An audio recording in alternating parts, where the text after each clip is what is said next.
Человеку приснилась жар-птица, и тот час улетела из сна. Но, наверное, не каждому снится, и не зря прилетает она. Гасли радуги долго и нежно, словно путь освещали судьбе. Человек удивился, конечно, и тихонько сказал сам себе: это сказка, это добрая мечта.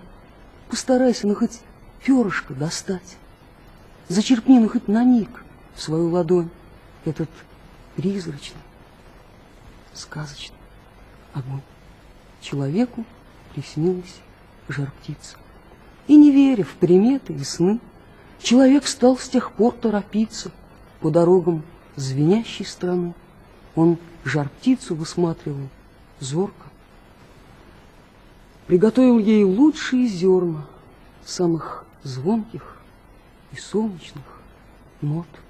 Человек, удивляясь сиянию, мне волшебные сны передал, приоткрыл свою светлую тайну и тихонько при этом сказал: это сказка, это добрая мечта.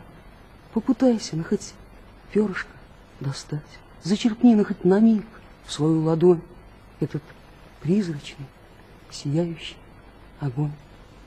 Мне сегодня приснилась жар-птица.